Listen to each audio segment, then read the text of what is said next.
How's it going, everyone? Welcome back to another Marvel Snap Zone video. My name is Savage Yeti, and today we are going over the weekly tier list for ladder. It's been the first week of Big in Japan, and so a lot of things have changed from last week. Some new decks have come up, and I'm going to cover those with you. First, really quick, let's just go over the silent performers.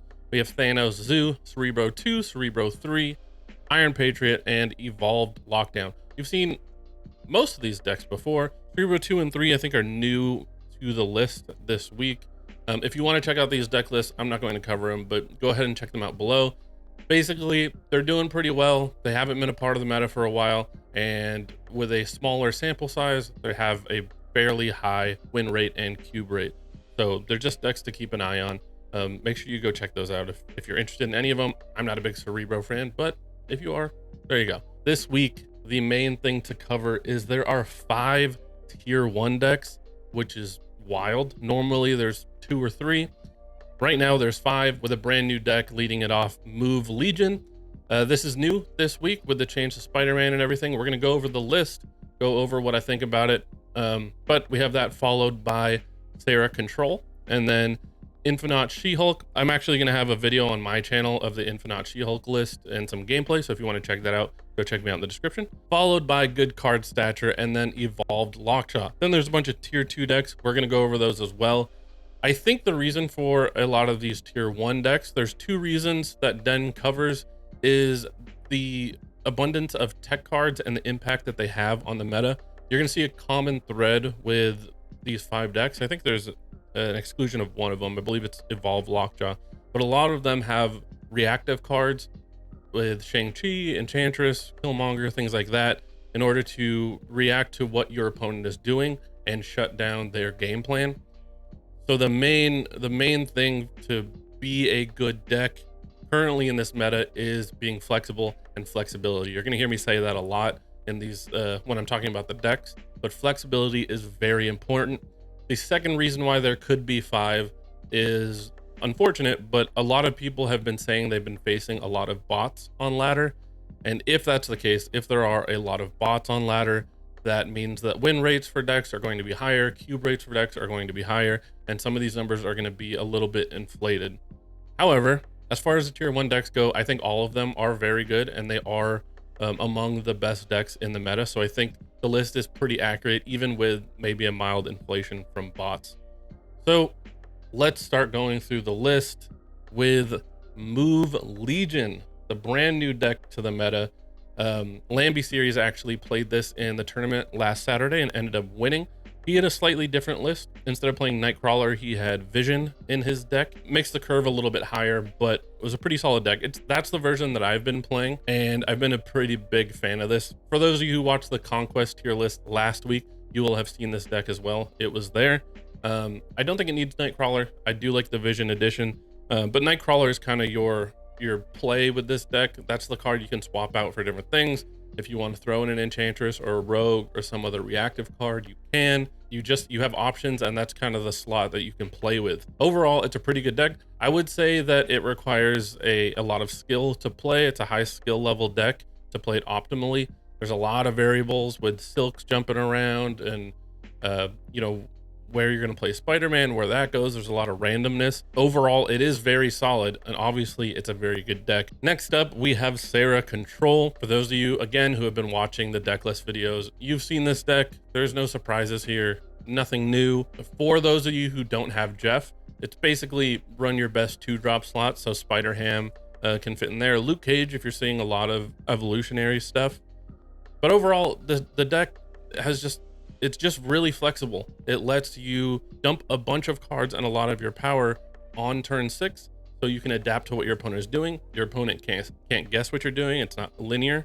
And overall, again, just a very good deck. You have some reactive cards with Rogue, Shang-Chi, and Killmonger, so you're able to handle some of your opponent's things.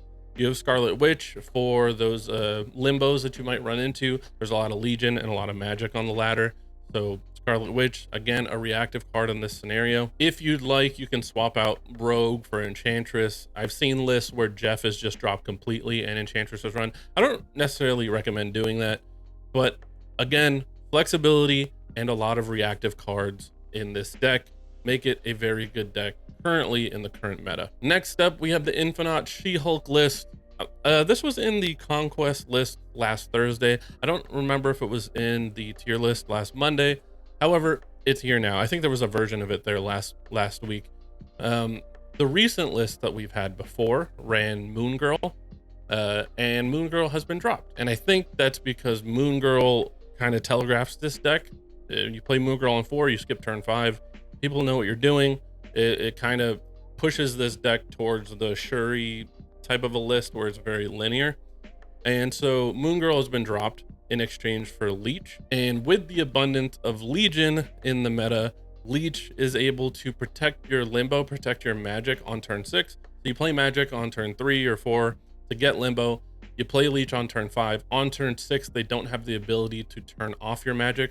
So you can skip turn 6 freely and then have your big turn with Infinite, with She-Hulk, with Hulk, whatever it is. Overall, it's a very strong version of the deck. Again, if you want to check out my channel, I'm going to have a video on that. It should be up right now, where I go over the deck, how it plays, and have some gameplay at the end, probably 2 to 3 games. So check me out. The link will be in the description. Next up, we have Good Card Stature. This deck has kind of just become the deck to beat if you want to be a top deck in the meta. It's become like Old Faithful of the meta. It's a solid deck, it's consistent, it's reactive, it's flexible, and overall, just a good deck for both Conquest and climbing ladder. So if you're looking for just a good deck to climb ladder that is proven, that's successful, or you're not playing around with new concepts or trying to learn new things, you're just trying to take advantage of the players that are messing with the new cards, this is the deck for you. Next up is Evolved Lockjaw. This is the last deck that we have in tier 1, and probably like the least flexible deck of everything. There's no reactive cards. It's just how big can I get in each of the lanes and come over the top of my opponent. With Lockjaw, you can easily cheat out your high cost cards. You'll be able to play another high cost card on turn 6 in another lane. You have the ability with Dracula or Jubilee to potentially get another big card out on a separate lane from Lockjaw, from that 6 drop that you're going to play. And so you can go tall in 3 different lanes, which lets you play around Shang-Chi late. They're going to have to pick a lane to Shang-Chi, and ideally you'd have big cards in each of the lanes. If they early Shang-Chi onto your Lockjaw lane, you can repopulate that fairly easily. And so while not a flexible deck, it's just a strong deck. Again, it's been around for a while. I'm not going to dwell on this one too much. You've seen it. It's still here. Nothing's pushed it out. And I will let you know when something does. So next up, we're in tier 2 now. We're talking about Shuri Sauron. There's been a slight change to the most successful list this week. It's running Invisible Woman instead of like Nebula Sunspot, which is what it normally ran. Invisible Woman lets you hide stuff behind there, lets you hide from Shang-Chi's, and just gives you a little bit more surprise. But overall, it's a very linear deck. I'm not a big fan of it. I think it's a telegraph deck. As far as climbing ladder, I don't know how it's so high on this list, to be honest. It's, again, very telegraph. Turn 4, you play Shuri. Turn 5, you get a big card. Opponents generally have an idea if they can beat you on turn 6, and they're going to retreat or stay in if they can beat you. And I just don't see this being a top climbing ladder deck. It's fun because it is linear. You know what you're trying to do. You're tunnel visioning on that, and there's not a whole lot of reactive gameplay or trying to guess what your opponent is doing. So in that sense, it's an easy deck to use to climb ladder. But overall, I don't think it should be this high, and I don't think it's going to hit tier 1, at least in the current meta. Shuri decks used to be strong. I don't think they are top of the meta strong anymore. But of course, it is fun. It's fun getting a 28 power Red Skull and copying it with Taskmaster. It's fun getting a 16 power Vision, moving it around and copying that with Taskmaster. So it is a fun deck. I just don't think it's the best choice for climbing ladder. Next up is Hela Tribunal. This is another deck that I don't think is very good, but in terms of climbing ladder, because it's a very surprising, very like gimmicky deck, I think it has the ability to take advantage of newer players or just players who aren't as familiar with the current meta. And so with this deck, you have the ability to get a lot of high cube wins. The win rate of this deck is actually below 55%, which is not very good for a deck that made the list, but it has a 0.7 cube rate. And so I think the main draw to this deck is just to take advantage of, again, newer players or players who aren't as familiar with the deck. You can catch them by surprise. If you run into bots, you can get a lot of cubes out of them as well. But overall, I don't think it's a super competitive deck.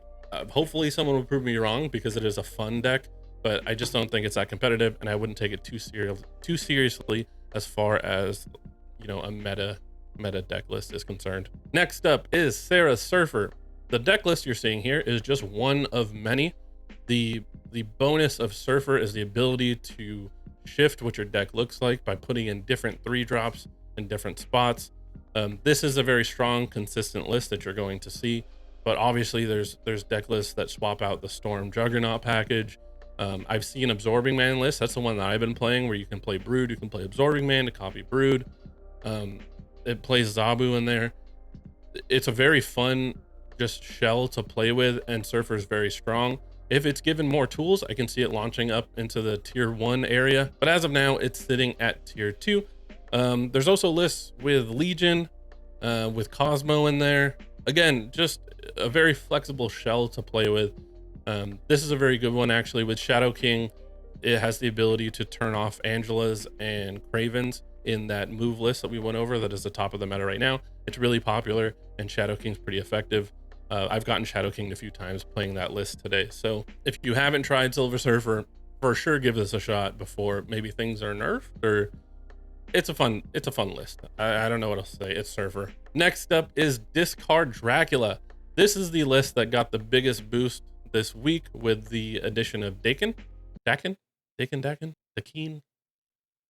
whatever. It does really well. It's a fun list to play with Dakin. It's successful. This got the biggest boost. The issue with this deck is the lack of reactive cards. There is no Shang-Chi, there's no Enchantress, there's nothing to really counter what your opponent is doing. So all you're really trying to do is just go bigger than your opponent in each of the lanes and hope they don't have ways to counter you. With Surfer around, Shadow King also hits Dakin and shuts him off. It's a solid list. Try it if you're interested in playing this kind of an archetype, but I don't think it's anywhere near tier 1 at the moment. Next up is Negative Surfer. I think this list is very similar to Hella Tribunal in that it has the ability to take advantage of newer players or less experienced players by dumping a bunch of cards on turn 6 that you really can't see coming. If you can get things like Iron Man or a Wong swapped with Mr. Negative, your ability to put a bunch of power on the board on turn 6 is pretty insane, and I think it gives this deck a high potential to win high cube games. I don't think it's an overall solid list. If you took it to Conquest, I don't think you'd be successful at all, where you're playing the same opponent over and over. But as far as farming cubes on ladder, I think this is a really good deck to do it with, and I think that's why it's on this list. Next up is Pure Evo. This list has been going up and down over the last few weeks. When Luke Cage was prevalent in the meta, this deck slowly worked its way down the tier list. As Luke Cage has been getting swapped out for Jeff and Spider-Ham, this deck comes back up. So as long as Luke Cage isn't in the meta and you can take advantage of giving your opponents negative power, this deck is really good. It's very solid. It's a high Evo deck. Again, you've seen it. Nothing new here. Give it a try. Next up and last on tier 2, and the last deck that we're going to go over, is Thanos Death. This deck finally beat out Thanos Control as being the top Thanos deck on ladder. I still think I'd rather play Control because it fits my play style more, but as far as win rate and cube rate, it's beat out Thanos Control. It just made its way into tier 2, just barely, but it is here. As far as climbing, it's a pretty telegraphed deck. I think your opponent knows what you're trying to do pretty early. It has a little bit of flexibility in that a lot of the cards are low cost to drop, and so you have some ability to switch up where you're playing, so it's not so linear. Outside of Shang-Chi, it is lacking in some reactive cards. So overall, it's a strong deck. Again, it's proven. You can see there's no real new cards here at all. It's a deck that's been around for a long time. It's solid, it's consistent, it does what it's trying to do, but again, not tier 1. I think the meta is pretty diverse. I've been having a great time this past week. I don't feel like I'm playing the same thing over and over. I'm facing different decks, I'm trying different decks, I'm finding success with different decks. It's so far has just been a very fun week. I did hit infinite within 48 hours, so it was a pretty easy climb. I faced a lot of bots between 70 and 80, and then significantly less from 80 to 100. I took advantage of the featured location last week. I think it was Shuri's lab. So overall, it was kind of an easy climb. So I got to play around after that, and I've had a great time. Lady Deathstrike is coming out. Well, it came out last night. I'm filming this before it comes out. But Lady Deathstrike is coming out. I don't think it's going to shift up the meta too much. I'm not sold on her. I don't think she's going to be very good. But X23 and Silver Samurai, I think are going to make a huge impact on the meta, specifically Silver Samurai. So I do one of these tier lists every week, one for ladder and one for conquest. I just started with Marvel Snap Zone last week. I'm the new tier list guy. I also have my own channel. Again, if you want to see that Infinite She-Hulk list be played and me talk about the deck a little bit, go check out my channel in the description. And as usual, if you love all things Marvel Snap, make sure you like and subscribe, hit the bell. I'll see you in the next one.